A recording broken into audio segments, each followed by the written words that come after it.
Salut tout le monde et bienvenue à l'émission. Cette semaine, on parle de la quittance hypothécaire. Restez avec nous jusqu'à la fin, vous ne voulez pas manquer ça.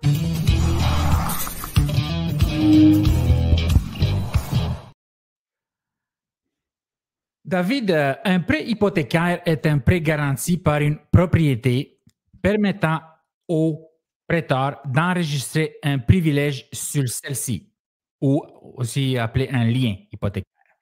Ce privilège lui donne le droit de saisir la propriété en cas de non-respect de modalités comme le non-paiement. Même après le remboursement de l'hypothèque, des démarches sont nécessaires pour retirer ce privilège, processus connu sous le nom de quittance hypothécaire. L'obtention de cette quittance implique trois parties: l'emprunteur, le prêteur et le bureau d'enregistrement des titres fonciers ou le registre foncier, avec des procédures et frais variant selon la province ou le territoire. Dans certains cas, il est possible d'enregistrer soi-même la quittance, mais cela peut nécessiter la signature de documents par un professionnel. Ma première question, David, c'est est-ce que tu crois qu'il y a beaucoup de gens qui sont au courant des risques qui sont associés à l'obtention d'une quittance hypothécaire? Mais c'est pas nécessairement. Tu sais, le risque, c'est pas de la faire de faire la quittance, c'est plus après, dans le fond, tu sais. Mm-hmm. Fait que je pense que non. Parce que là, on en parle, je suis sûr. Même moi, je ne savais pas. J'ai eu une formation sur la fraude, je pense que ça fait 2 ans. Tu sais, je savais pas que c'était quand même. Tu sais, aujourd'hui, je me disais en 2000, dans le temps, mettons 2022, je me disais pas que c'était risqué de ne pas avoir d'hypothèque d'enregistrer sur une propriété. Ouais. Mais ouais, je pense pas que les gens sont au courant du risque associé à ça.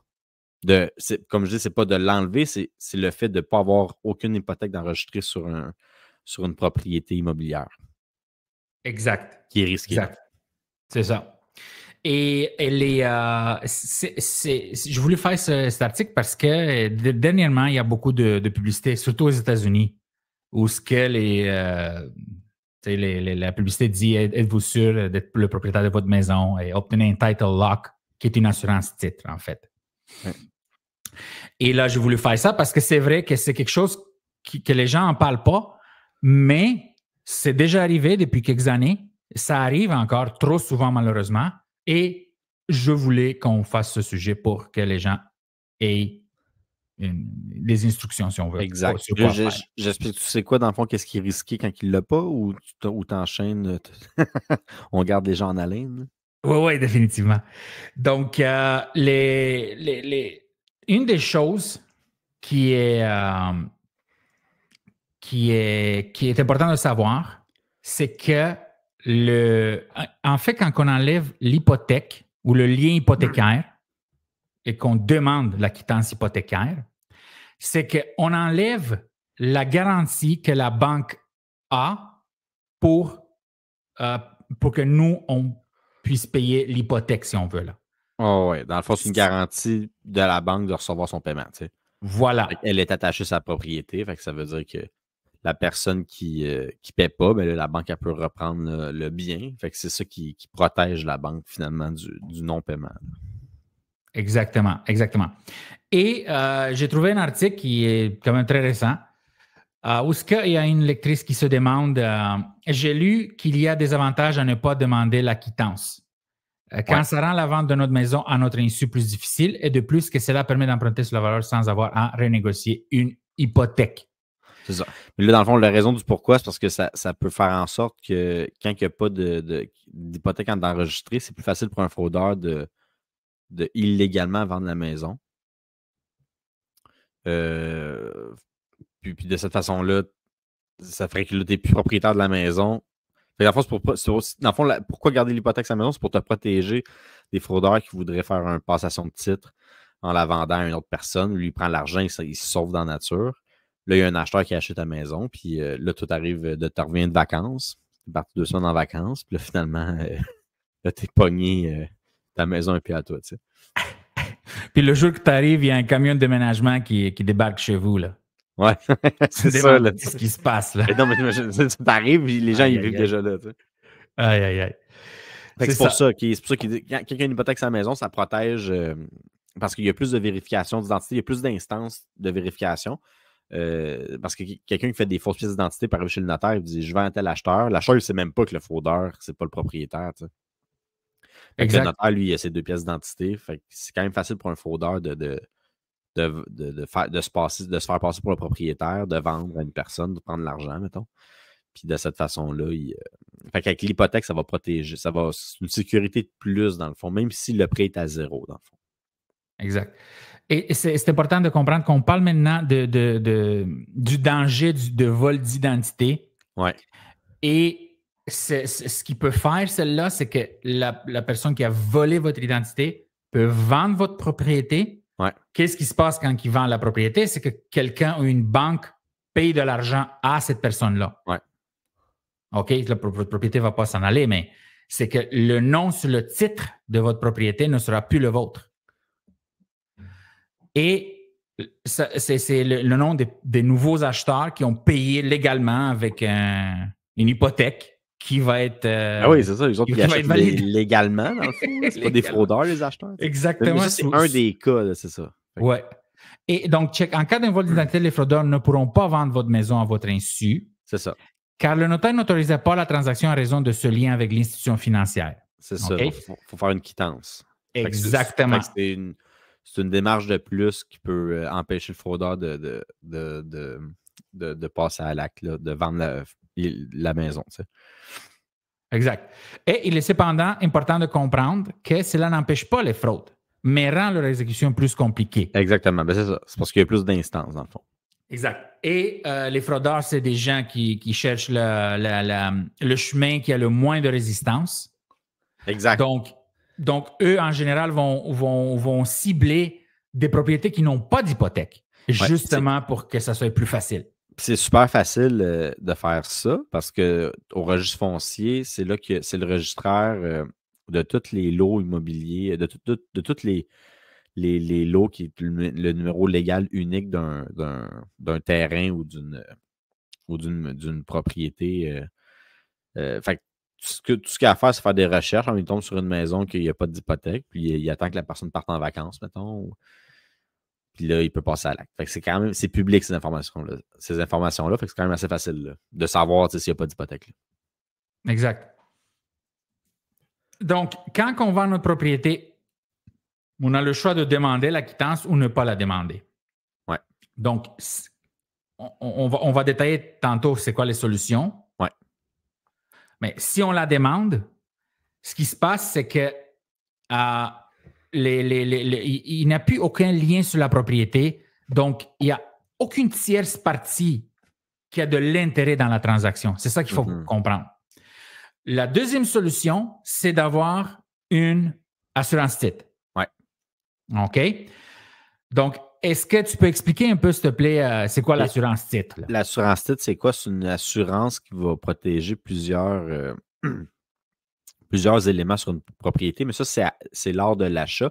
D'après moi, on s'en procurer une. Parce qu'habituellement, c'est tout le temps à l'achat qu'on fait ça. Il faudrait voir la possibilité de s'en procurer une durant le moment, durant que tu es propriétaire, tu sais, pas au moment de l'acte de vente. Tu es déjà propriétaire depuis 2 ans. D'après moi, tu peux quand même t'en procurer une, sans faire un notaire à n'importe quel moment durant que tu es propriétaire. Mais habituellement, c'est lors de l'achat. L'acheteur ou le vendeur vont payer une assurance titre pour le nouveau acquéreur. Là, ça, c'est un élément de négociation des fois dans une offre d'achat. Exact.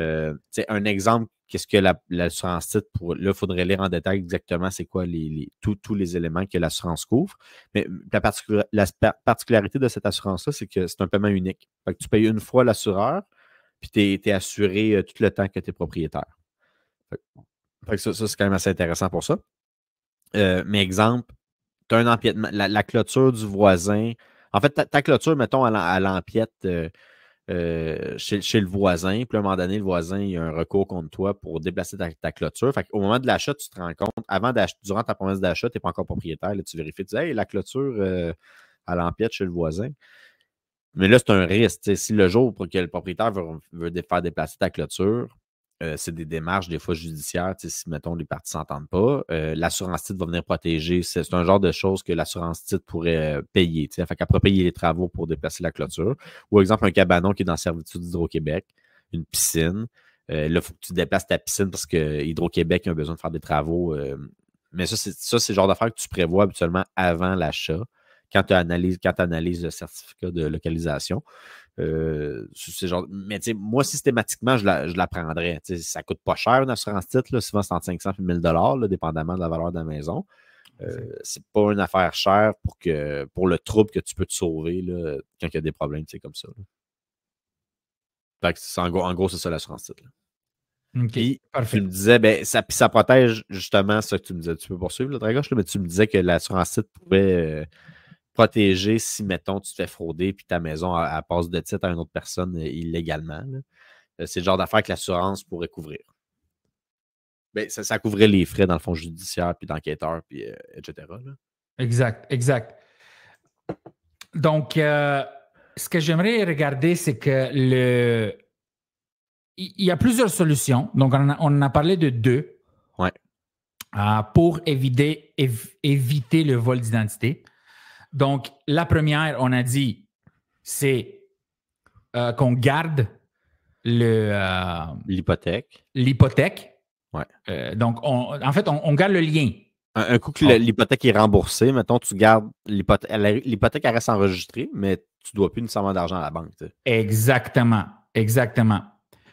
Ça, c'est une des choses. Et la façon de faire, c'est que, tu vois,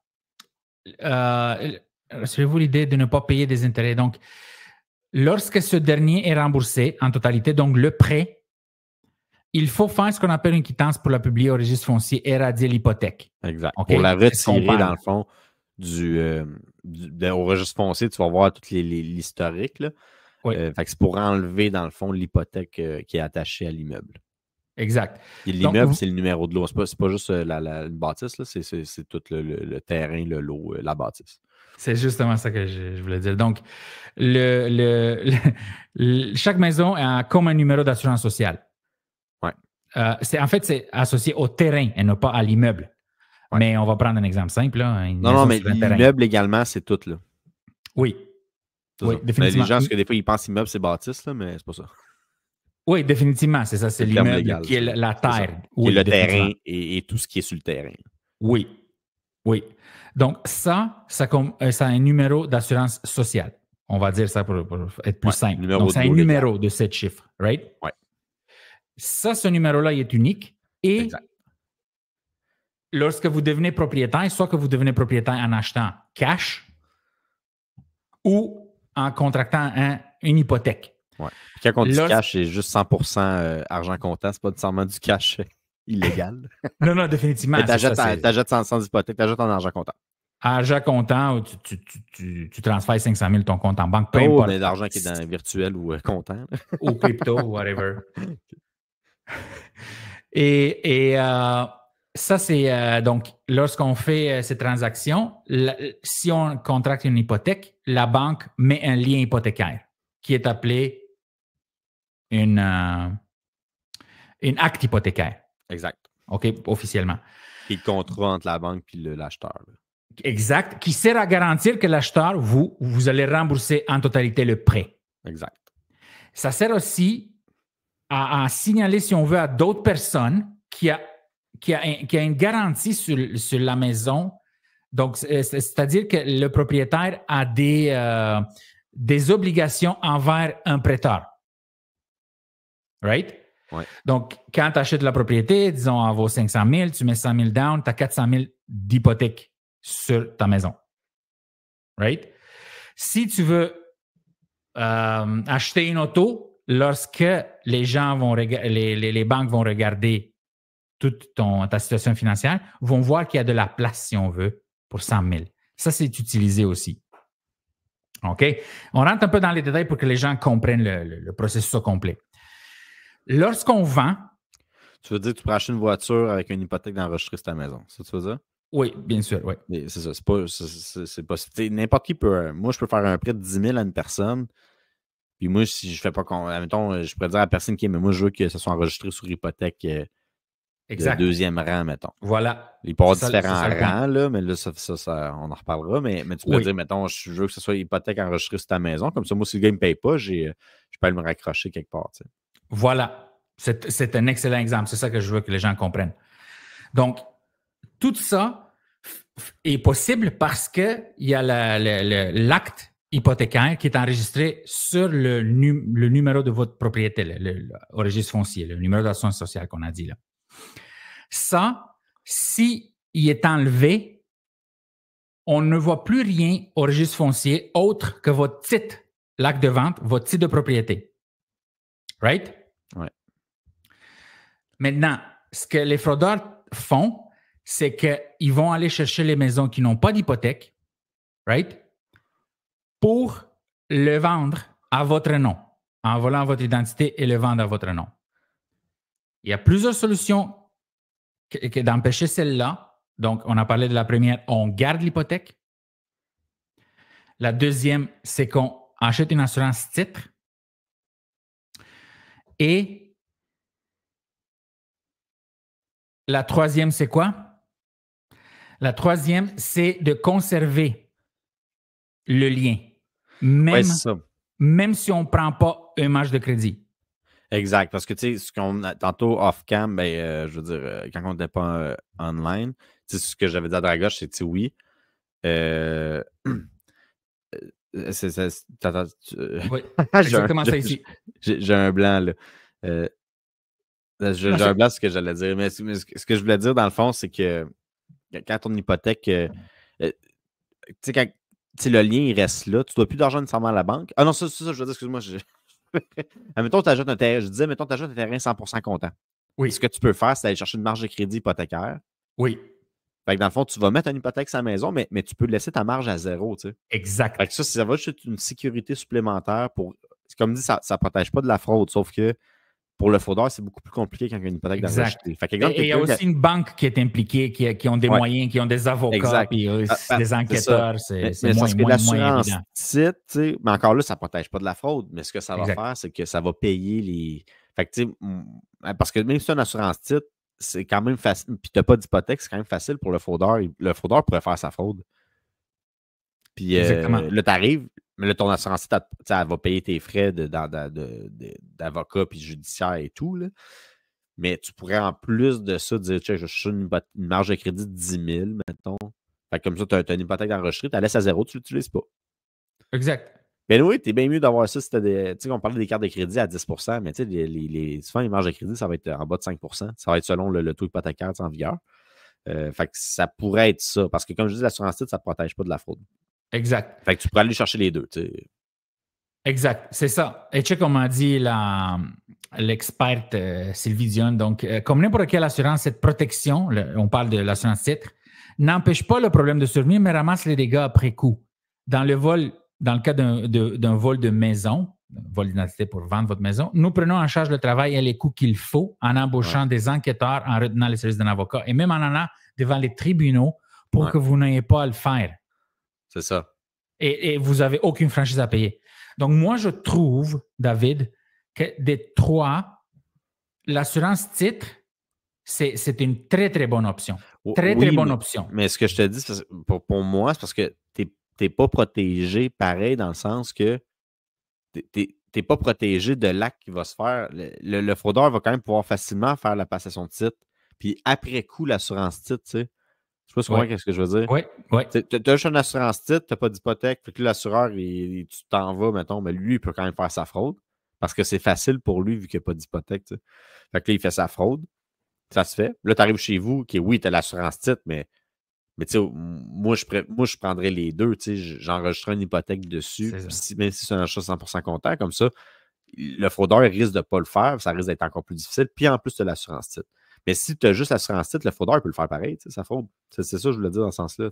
Oui. Tu n'es pas protégé dans le sens que ça va se faire pareil. Puis là, après ça, il va falloir que tu appelles l'assureur. L'assureur va s'occuper de tout, mais pendant ce temps-là, ça se peut que tu ne sois pas chez vous parce qu'il y a un acheteur qui est chez vous. Oui, donc il y a deux façons qu'on va acheter une maison, on va dire. Pour faire la conclusion et simplifier ce qu'on a parlé. Mais tu comprenais-tu ce que je disais, tu sais? Oui. Mais c'est vrai que c'est elle la moins compliquée, tu sais. Oui, bien sûr. Ça coûte la moins cher, là. Exact. Quand ça coûte cher, une hypothècaire, ça coûte de l'argent, tu sais. Exact. Donc, check, on va dire qu'on arrive, on a deux situations. Une personne qui achète une propriété, right? On va commencer de bonne façon. Donc, quand on achète une propriété, on fait bien les choses, right? Ouais. Donc, c'est quoi bien faire les choses?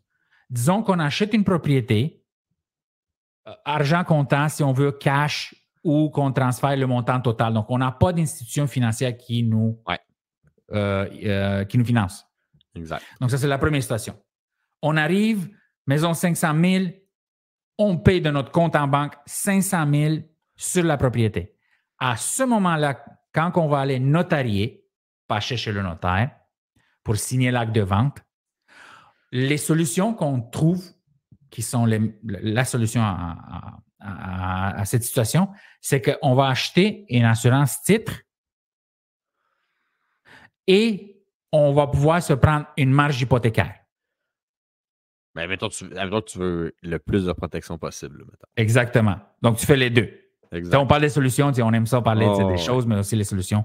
La solution la plus claire, c'est que tu t'achètes une assurance titre et tu prends une marge de crédit. Peut-être pas de 500 000, mais tu sais, 100 000, 200 000, 250 000. Mais quelqu'un qui veut savoir la marge, au moins l'assurance titre, elle va te protéger. Au moins si tu veux savoir d'une d'une hypothèque, tu dis, moi, je veux pas, j'aille ça les maudites banques. Moi, je fais pas confiance aux banques.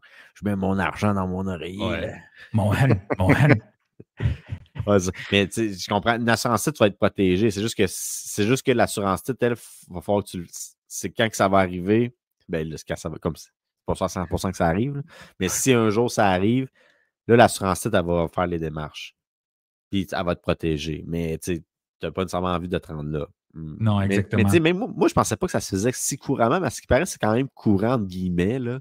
Ben oui. Quand tu n'as pas d'hypothèque, c'est quand même assez risqué. Puis l'autre affaire, c'est pas juste passation de titre. Tu m'avais dit, Dragoche, tu m'avais dit, il y a des gens qui vont chercher des hypothèques. Fait qu'ils autres, dans le fond, ils se font, au lieu de se faire passer pour le propriétaire vis-à-vis du notaire, ils voient une maison qui n'a pas d'hypothèque. Puis là, tu te réveilles du jour au lendemain, la banque t'appelle, elle dit, ouais, monsieur Chaussé, vous n'avez pas payé votre prêt depuis 2 mois. Là, t'es là, mon prêt, ma maison est payée. Exact. Et ça fait genre 10 ans. payer ma maison. Puis là, mais là, il y a un fraudeur qui s'est fait passer pour toi aux yeux de la banque. Puis elle a fait les démarches, puis elle est allé chercher un prêt de 300 000 sur ta maison. Il s'est sauvé dans la nature avec 300 000 $. Exactement. Puis nous, on a enregistré une hypothèque légale sur votre propriété, fait que vous êtes responsable. C'est ça. Mais quand tu as une hypothèque déjà enregistrée, c'est plus compliqué parce qu'il faut qu'il y ait un évaluateur qui est chez vous. En tout cas, parce que il faudrait que la deuxième hypothèque puisse. Il faut être sûr que si jamais tu vends ta maison, la banque soit capable de rembourser son prêt. Fait qu'elle va vraiment prêter plus que 75% de la valeur. T'sais. Exact. Fait qu'à ce moment-là, à part dans le cas de la SCHL, là, mais souvent, elle ne prête pas plus que 75% de la valeur. Fait que si tu as déjà une hypothèque, il y a peu de chances que ça puisse arriver. C'est ça, la deuxième chose que tu m'avais parlé tantôt, qui est aussi très grave. Là. Oui. Donc, en 2020, des transactions résidentielles suspectes équivalent à 96 millions de dollars ont été décelées au Canada par le gérant de l'assurance FCT, dont le siège est en Ontario. En 2022, c'était 350 millions de dollars. Mm-hmm. Une hausse de 264 %. Une vague de cas a également fait les manchettes en hiver 2023, que ça fait pas longtemps, après qu'une trentaine de résidences aient été ciblées d'une telle escroquerie à Toronto. Donc, ce qu'on parlait, c'est la première, c'est quand quelqu'un la vend. Et la deuxième, ce que tu viens de dire. Donc, ce type de fraude immobilière consiste à subtiliser votre identité en se faisant passer pour vous à la banque et chez le notaire afin de vendre votre résidence à votre insu. Ça, c'est ce qu'on peut parler de la première. Reviens en haut, s'il te plaît, Dragoche. Oui. C'est en 2020, 96 millions. Mettons qu'on prend pour acquis qu'une maison, c'est 500 000. Ouais. C'est genre quasiment 200 fraudes partout au Canada. C'est sûr que c'est pas beaucoup quand on regarde le nombre, mais pareil, 200, c'est que ça se fait, tu sais. C'est faisable. Puis l'autre, 350 millions, mais là, c'est genre... divisé par, on va dire, 800 000 là, en moyenne. Oui, 450 maisons, maintenant. Mais mettons une maison d'1 million, 350, mais c'est plus que ça, sûrement. Là. Oui, mais c'est quand même 450 maisons fraudées, c'est quand même beaucoup, là. Ah ouais. Comment ça se fait qu'il n'y a pas de... Anyway. Mais ça doit être... Je me demande c'est où les provinces... parce que ça, c'est pas le Toronto, Ontario. OK. Mais il parlait du Canada au grand complet, là? Au grand complet, oui. OK. Ici. C'est ça. En 2023, une trentaine de résidences ont été ciblées à Toronto. Fait que juste dans un an, c'est 30 maisons à Toronto. Ouais. C'est fou, là. Ouais. Ça doit être payant Donc, pour les fraudeurs. exactement. Peut-être changer de métier. Exact. Ils donnent-tu des cours? Ouais, c'est ça. Ouais, ça n'a pas de bon sens. T'imagines, tu C'est arrives fou. chez vous, tu n'es plus propriétaire, c'est l'enfer. Ben, check ça. Check ça. Donc, L'achat, il ne sait même pas, lui. Il pense que c'était vraiment le bon oui. propriétaire. Oui. Donc, une fois que les voleurs d'identité sont faits passer pour vous à la banque et le notaire, ils ont vendu votre propriété à votre insu. Ensuite, les voleurs disparaissent avec l'argent de la transaction, obviously. Et le nom du nouvel acheteur, qui n'est pas nécessairement de connivence avec les fraudeurs, ce qui est presque jamais de connivence, là. Non, mais non, Remplace, sinon, il va se faire pogner. Exactement, c'est trop facile. Remplace le vôtre sur le titre de propriété. Ouais. Et vous ne découvrez celle-là lorsque le jour où le camion de déménagement arrive chez vous. Le poteau rose. Ouais. Tu découvres le poteau rose. Non, le pot au rose. Oui, c'est ça. Ben, on dit, avec l'alliation, c'est poteau. Oui, il y a poteau rose. Ou quand j'étais jeune, je pensais que c'était poteau, un poteau. Ah ouais, là, tu arrives, ce que tu disais, tu vois le camion de déménagement chez vous, c'est quoi qui t'a écrit? Exactement. C'est ça que c'est là que les gens s'en rendent compte. Tabarnache. Ouais. Et la deuxième possibilité, c'est que le fraudeur contracte une hypothèque sur votre résidence en votre nom. Ouais, exact. Ça, vous êtes toujours propriétaire. Il n'y a pas de camion qui va chez vous, là.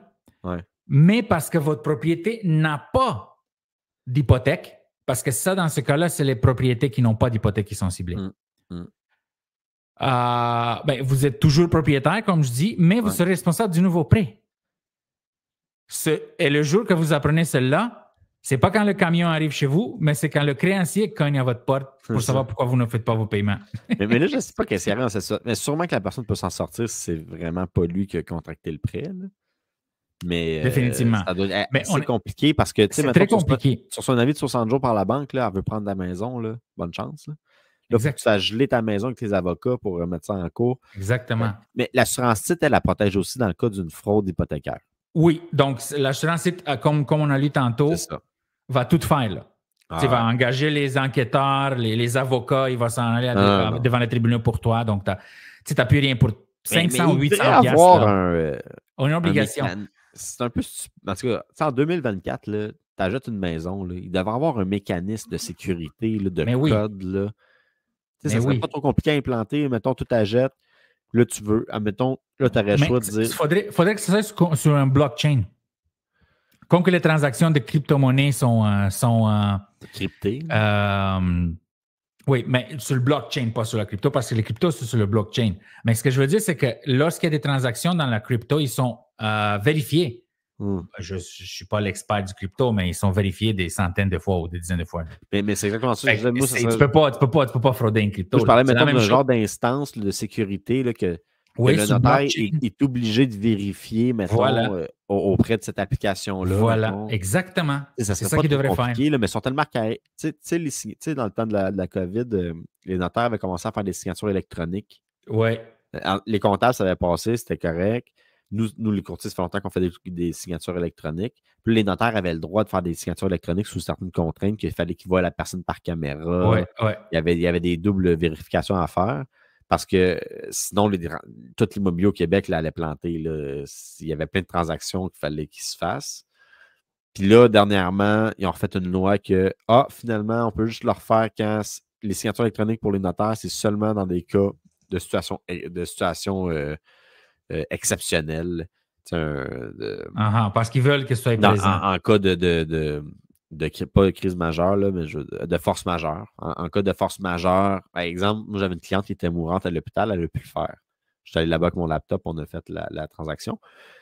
Mais je trouve ça tellement niaiseux. Ils sont tellement archaïques. Là. Ils avaient avancé parce que là, la situation sanitaire l'imposait. Puis là, finalement, c'est revenu à la normale. Puis là, ils veulent. La chambre des notaires, ils ne veulent plus. Ou je ne sais plus c'est qui gère ça. Là. Mais je trouve ça quand même plate que c'est un peu archaïque, là, leur méthode. C'est juste mon petit commentaire par rapport à ça. Tu sais, il me semble, Ouais. c'est pas plus dangereux de faire ça. Avec les contraintes qu'il y avait pour faire ça à distance, c'était quand même sécuritaire, je pense, les actes de vente électroniques. Là. Ouais. Signature électronique avec les notaires. Là. Ouais. Mais c'est le même. Les notaires, c'est le même. Exact. Moins pire que le système de santé. Là, ben, l'autre fois, l'adjointe du médecin me dit envoie-moi un fax. Je sais même plus comment on fait ça, un fax. Chez Jean Coutu. Un bureau Oh, de poste. non. Je comprends, mais je peux-tu t'en envoyer par courriel, me semble? Il me semble arriver en ville. C'est quoi ça, le système de fax? Genre, pour vrai, là, il y a 15 ans, les gens faisaient quasiment plus de fax. Moi, quand je commençais à être courtier, il y a 10 ans, là, je m'étais abonné à un truc de fax. J'ai reçu un fax en 10 ans. Mais mettons, les 5 premières années. Après ça, je dis, je vais annuler mon numéro de fax, là, rendu là. C'est vrai. C'est 5$ par mois, là, mais pas cher. Mais c'est vraiment niaiseux. Fait qu'en tout cas, au Québec, des fois, c'est pas juste au Québec, là, c'est partout. Non, exact. Et ça, contrairement à une transaction frauduleuse sur votre carte de crédit, donc la fraude bancaire, la fraude hypothécaire, il ne suffit pas d'appeler la banque pour que tout soit réglé. Afin de récupérer votre titre de propriété, de vous dégager d'une hypothèque contractée à votre nom, vous devez entreprendre des procédures juridiques. Ouais. Et d'ici là, à ce que l'affaire soit terminée, impossible de vendre ou de réhypothéquer votre maison. C'est ça. OK? Donc, c'est quand même grave. Donc, c'est pour ça qu'on a décidé de faire ce sujet avec les solutions. Donc, si on achète une propriété avec argent comptant, on s'achète une titre de propriété et on peut avoir une marge de crédit si on veut être ultra sécuritaire. Ouais. Si on achète avec une banque, on achète un titre de propriété et lorsqu'on, disons qu'on habite pendant 30 ans à la maison, on reste là longtemps, et lorsqu'on n'a plus d'hypothèque, dans le sens que le prêt y est payé, on garde le lien hypothécaire au registre foncier pour justement que les fraudeurs ne soient pas tentés de faire ce schéma avec votre propriété. David, fait qu'au final, ce qu'il dit, fait que tu peux garder, toi, tu as fini de payer, tu peux garder ton hypothèque, mais ça ne change rien. Tu n'as plus besoin de payer la banque. Exactement. L'attache sur le numéro de l'eau, tantôt tu faisais un parallèle, c'est comme un numéro d'assurance sociale. Là. Exact. Fait que le terrain, un numéro de l'eau, fait que là, tu es enregistré, tu gardes ton hypothèque, tu es protégé. Ou tu vas te chercher une marge de crédit. Exact. Parce que vous n'êtes pas obligé d'enlever l'hypothèque. Exact. OK? Rassurez-vous. Okay, moi, j'avais déjà vu, mais ça, c'est plus vol d'identité. Ça ne prend pas avec la maison. Là, il y a peut-être des assurances qui te protègent pour ça personnel. Là. Mais le gars m'a amené sur un appel. En fait, il ne comprenait pas. C'était plus. Je me souviens plus de l'histoire vraiment, là, mais c'est qu'il regardait son compte de Equifax, mettons, ou TransUnion. Là. Puis là, en il voit j'ai une hypothèque d'enregistrer, mettons, à Chibougamau, tu sais, c'est pas où. Là, il regarde. Il y a un gars qui avait enregistré une hypothèque, mais le gars, ça fait des années, puis il payait tout le temps l'hypothèque. Ça, c'est un service qui existe. T'sais, mettons, le gars, il ne passe pas à la banque. Mettons, c'est un gars, quelque part, ne passe pas à la banque. Puis là, dans le vol de données, mettons, Desjardins ou qu'il y a eu, là, en ce moment, il y a des fraudeurs qui ont des banques de données incroyables, de numéros d'assurance sociale. Moi-même, je m'étais fait frauder une couple d'années. Genre, le gars s'ouvrait plein de cellulaires, des cartes de crédit. Puis ça a été quand même compliqué à gérer. À gérer ça. Puis là, le gars, fait que là, il y a un gars qui a payé quelqu'un qui a donné ces infos-là. Puis là, il a réussi à contracter une hypothèque sous le nom d'une autre personne au Canada, mettons. Mais le gars, tu sais, il vit là. Fait que lui, il veut garder sa maison. Fait qu'il paye l'hypothèque. Fait que dans le fond, ça faisait pas nécessairement que le gars avait un mauvais nom. Fait que la personne qui avait payé un fraudeur pour voler son nom, payait l'hypothèque enregistrée sous son nom, tu sais. Puis c'était bien compliqué. En tout cas, parce que paraît, c'était vraiment compliqué là, de se défaire de ça. Il faut que tu appelles la banque, je ne sais pas c'est quoi, là, mais il y a des procédures judiciaires à faire pour enlever cette hypothèque-là à ton nom. T'sais. David, est-ce que ça c'était ton anecdote? Non, c'est pas ça. Nice. Non. Mais c'est fou, pareil, comme histoire. Il y a un gars qui a une hypothèque sur ton nom, mais il paye. Mais... C'est vrai. Pourquoi? Non, mais c'est que c'est un acheteur. L'acheteur, il a acheté une maison, mais il ne passait pas à la banque. Fait que cet acheteur-là, il a réussi. Il y a des services qui existent, c'est que tu voles le nom à quelqu'un pour avoir une hypothèque. Fait que le gars vivait là avec sa famille, peut-être. Là.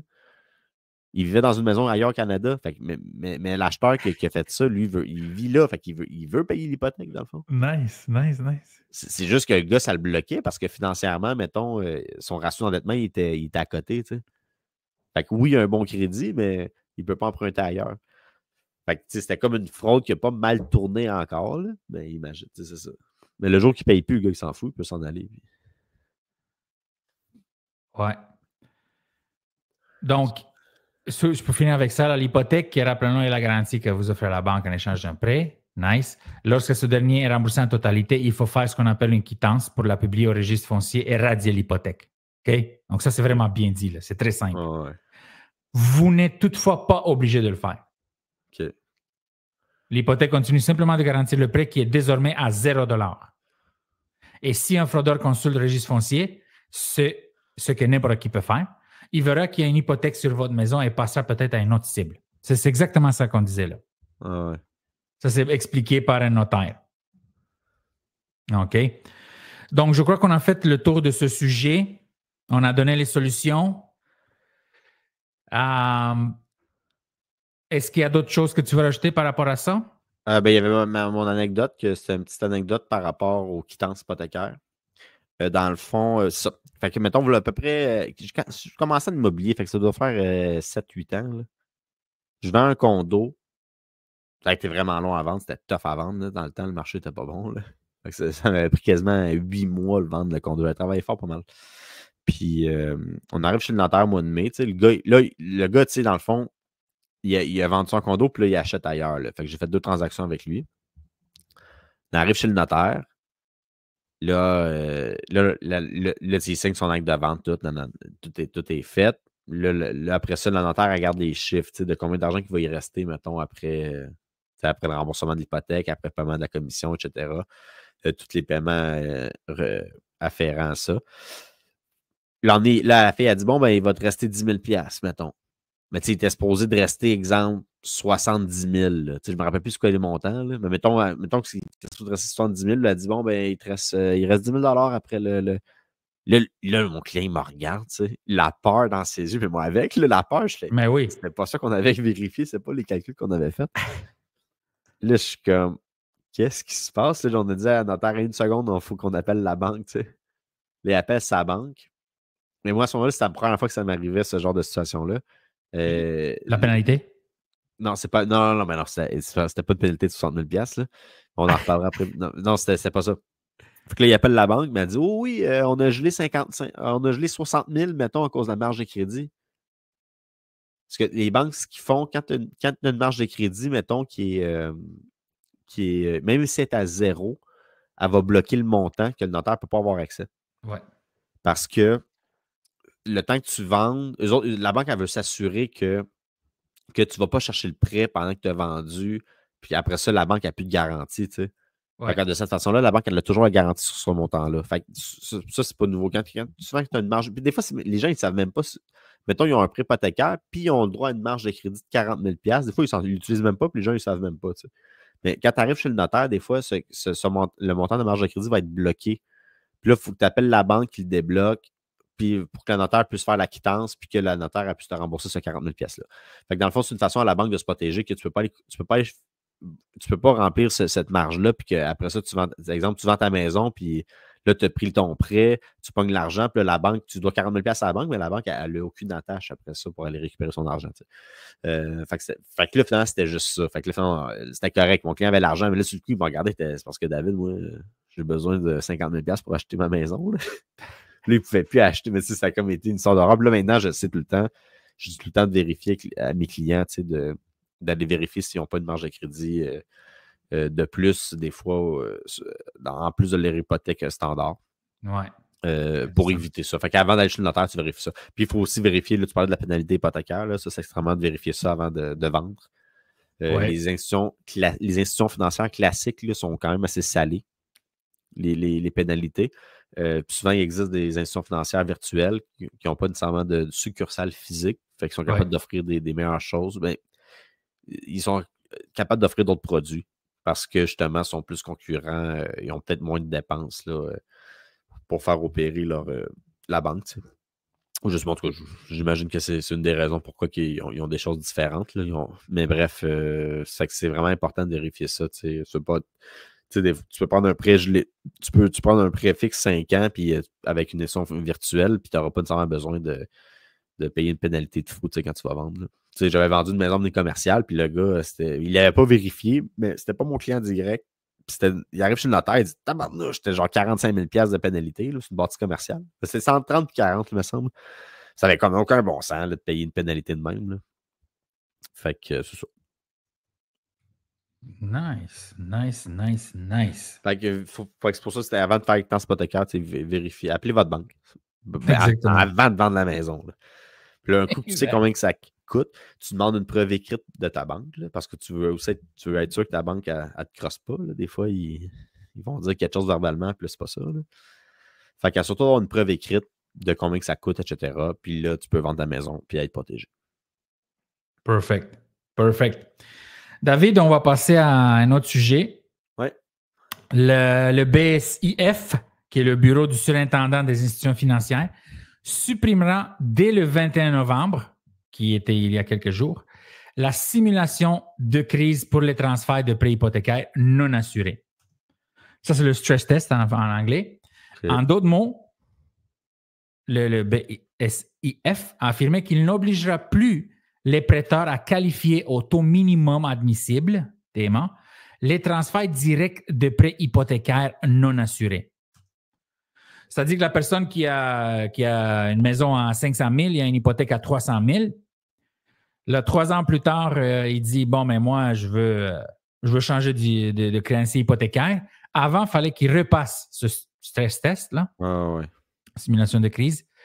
Mais en fait, c'est les exigences initiales des banques, à savoir si tu passes au prêt hypothécaire. Voilà. Ils font un calcul selon ton salaire, là, voir si tu arrives dans leur ratio d'endettement. Là. Exact. Avec un taux qui était beaucoup plus élevé là. Oui, c'est les autres qui mais une chance qu'il y avait ces stress tests-là. Hein? Parce que je me souviens que c'était en haut de 5 % le taux d'intérêt à un moment donné. Pour ça n'arrêtait pas d'augmenter. Il a amené, c'est rendu 4,5. À chaque 6 mois, ils augmentaient leurs critères parce qu'ils prévoyaient la hausse des taux. T'sais. C'est ça. Mais ils savaient, les taux ne pouvaient pas rester bas. La fois que là sont des taux normaux. Là. Fait que si tu ne passais pas à 4,5 mettons, tu avais un prêt à 2 % dans le temps, là, il y a 3 ans, mettons. Là. Si tu ne passais pas à 4,5 % dans des ratios d'endettement, ils ne te passaient pas. Parce que c'était au cas où que tes ratios augmentent, là, que les taux hypothécaires augmentent.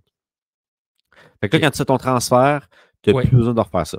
Et voilà. Comme dans un renouvellement normal quand tu renouvelles avec ta banque. Avec ta banque. C'est comme si tu renouvelles avec ta banque. C'est juste là, tu peux changer de banque. Un transfert direct. C'est-à-dire qu'il n'y a pas de refinancement. OK. Mais ça, c'est bon pour les gens parce qu'ils vont tu as un mauvais service avec Desjardins ou. Il faut que je dise Desjardins pour faire de mauvaise publicité. Oui, non, c'est ça. Desjardins, quand même. N'importe quelle institution financière. Whatever. C'est la première qui m'est sortie. Je suis avec Desjardins, mon passant. Et moi aussi, un peu longtemps. mais j'ai toujours un très beau service. Là, tu veux changer parce que là, tu te rends compte de plein d'affaires que tu ne connaissais pas. Là, tu as un bon courtier hypothécaire qui te conseille. C'est cool, pareil. Je trouve ça le fun. Exact.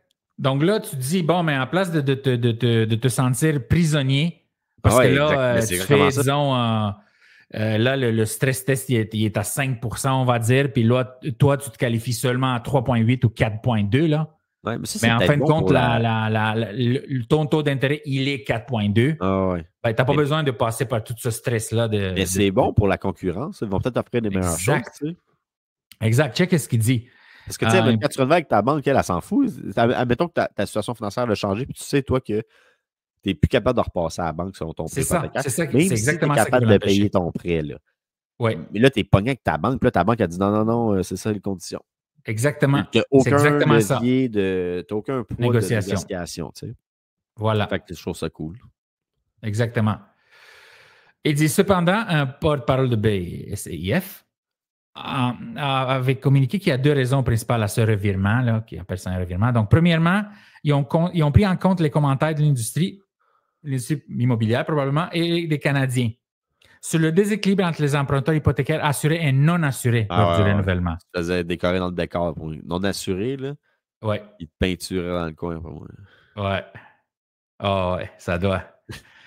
Et deuxièmement, ils ont constaté après l'analyse que les risques prudentiels visés, donc, tu sais, quand le taux était à 1,8 puis tu te qualifiais à 4,5, il y avait une raison à ça. Ouais.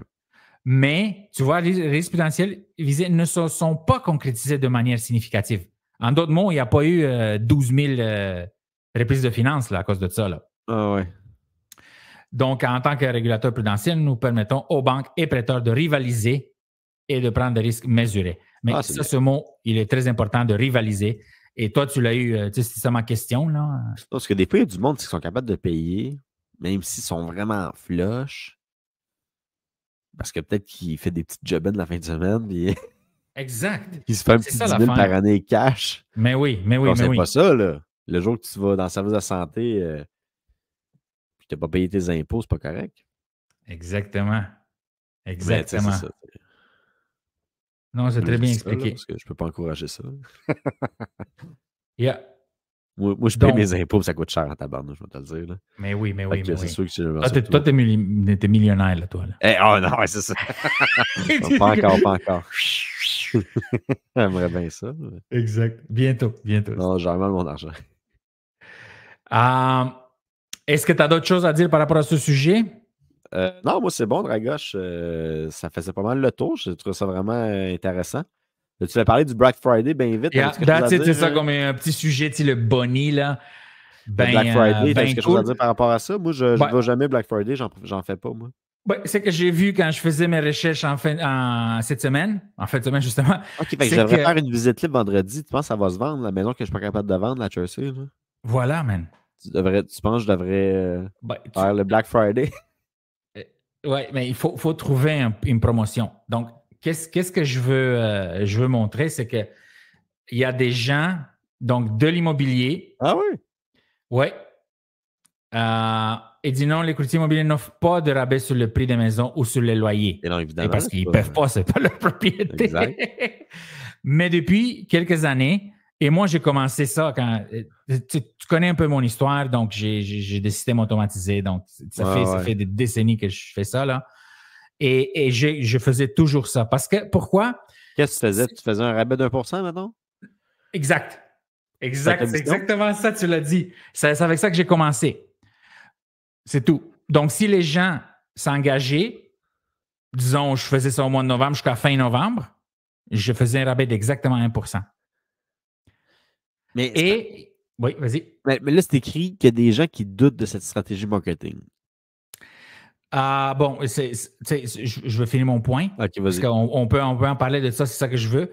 Mais c'est que c'est pas nécessaire que est-ce qu'on peut appliquer Vendredi fou à notre industrie. Oh, ouais. La question, c'est que les êtres humains, c'est des êtres d'habitude. Ouais.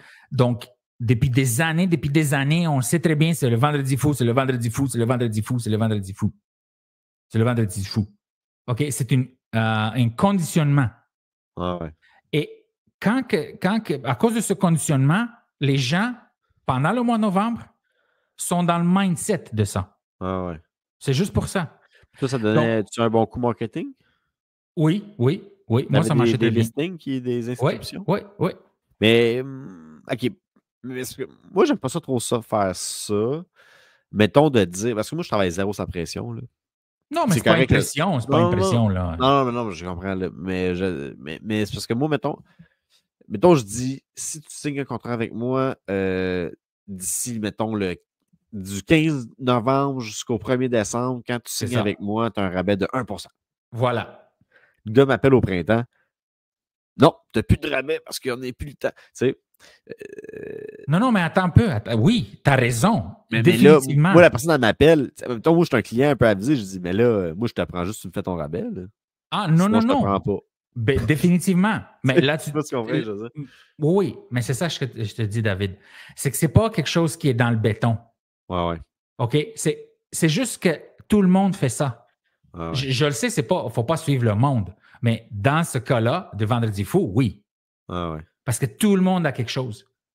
Ouais. C'est comme on dit, si tu es dans un quartier où chaque maison a une piscine, puis la tienne n'en a pas. Ouais. C'est différent dans un quartier où il n'y a aucune piscine et la tienne en a, là. Je comprends. Mais OK, donc... moi, en tout cas, personnellement, moi, je préfère pas faire de rabais. Tout le monde, c'est le même prix. Je fais des rabais souvent les personnes de la famille proche. Là. Mais pas faire de chicane. Là. Sinon, c'est ça. Mais peut-être que Mais il y en a d'autres, c'est comme... ils ne l'ont pas dit ici dans l'article, là, mais tu pourrais faire que you buy down. You buy down le taux d'intérêt, par exemple. Ouais. C'est 1,25. Ou ce que toi, tu payes ton courtier que tu connais, que lui, buy down. Jusqu'à 1%, tu sais qu'il peut faire ça. Ben oui. Donc... Oui, en passant ça, les gens sont négociables, les courtiers. Hein? Oh, exact. Et les courtiers hypothécaires aussi. Tout se négocie dans la vie. Exact. Ma blonde a négocié un tapis chez Meubles RD. Il valait 245 piastres plus taxes. On l'a eu genre 90 piastres. Tu vois? Non, mais c'est ça. Elle a comme joué avec le spécial. Parce qu'elle travaille dans la vente aussi. Puis, bref, elle a crossé. Ben, elle a crossé. On a crossé Meubles RD. Ah non, mais on a eu un bon prix, c'était cool. Mais toi, tu as négocié dans la vie. Des fois, tu ne le sais pas. Tu sais. Mais oui. Mais c'est pour ça. Ça, c'est la deuxième chose que moi, je faisais. Je ne sais pas paquet de gomme au dépanneur, là, mais ouais, c'est ça. Parce que tout le monde fait... oui. Parce que tout le monde fait notaire payé, déménagement payé, whatever. Fait que moi, ce que je faisais, c'est un buy-down. Les courtiers hypothécaires l'offrent, mais moi, je n'étais pas courtier hypothécaire. You get the point. OK? Donc, moi, je le faisais parce que une partie de ma commission que le courtier me payait parce que je référais. Et tu l'annonçais où? Tu appelais tes clients, mettons? Ah non, j'envoyais des emails ou les réseaux sociaux. Ouais, c'est une bonne façon de. Et c'est pas genre non, mais c'est la fin du monde. Je disais très simplement, c'est encore le Black Friday. Nous, on peut, puis je le disais exactement ça. Nous, on ne peut pas changer le prix d'une maison, mais si vous prenez une hypothèque, c'est comme si je le faisais. Mais ça justifie bien ta sollicitation, tu sais. Exactement. Et c'est cute. C'est pas, c'est pas méchant. C'est pas. Non. Stressant. Non, mais c'est un choix personnel, je veux dire. Exact. Moi, je préfère pas faire ça, tu sais, mais. Ouais. Mais il y en a qui ne préfèrent pas faire ça, puis il y en a qui préfèrent faire ça. Exact. Mais on fait bien ce qu'on veut dans la vie. Mais non, mais je respecte ça. C'est vraiment un bon coup marketing, je trouve, en tout cas. C'est une bonne façon de rappeler tes clients, dire hey, j'annonce une. Tu sais, dans le fond, un courtier, l'important, c'est de faire beaucoup d'appels pour se faire voir. Fait que, de l'autre courtier immobilier. Exact. C'est une bonne façon de rappeler tes clients. Ça juste exact. C'est ça que je voulais dire. Pour rien. Exactement. Ça justifie. Moi, quand je coach, c'est ça. Quand je coach, faut toujours trouver quelque chose, une raison pour l'appeler. Exact. Yo, ça va, comment ça va? C'est pas assez. T'as-tu d'autres de tes amis et familles me référer? C'est pas ça. Quand est-ce que tu vends ta maison? C'est pas ça. C'est pas ça quand t'appelles. Hey, je donne 100$ quand tu réfères quelqu'un. T'sais. Voilà. Je sais pas si je t'en ai parlé, mais là, j'en donne 100$. Juste si tu me réfères quelqu'un.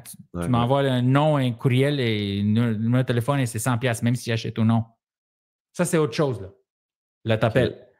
Mais check, ce que je veux dire, c'est qu'il y en a, comme Mme Gauthier ici, là, c'est ce que ça a fait aussi en réalité, c'est que les gens qui discutaient avec nous depuis l'été avec cette promotion-là, ça leur donne envie de faire le move et s'engager avec nous. Ah, c'est cool. Mais c'est ça, ouais, c'est sûr. Non, c'est un bon coup marketing, là. J'avoue. C'est vrai. Pour les courtiers. C'est bon pour les clients aussi. C'est bon pour le moral aussi. C'est bon pour papa. C'est bon pour maman. Ça dépend. C'est bon pour Pitou, c'est bon pour Minou. Ouais, c'est ça, c'est joli. Ah oui, une petite frette avant de partir. Ouais. Non, là, c'est plus une petite frette, c'est un petit café maintenant. Là. Ah ouais, hein?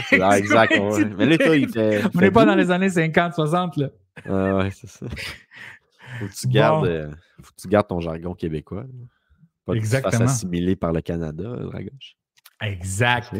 Je vais toujours garder une relation spéciale avec le Québec et les Québécois. J'ai adoré mon expérience au Québec. 30 ans presque.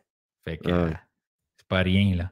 C'est pour ça que j'ai voulu aussi travailler avec toi, puis qu'on fasse un podcast en français, là.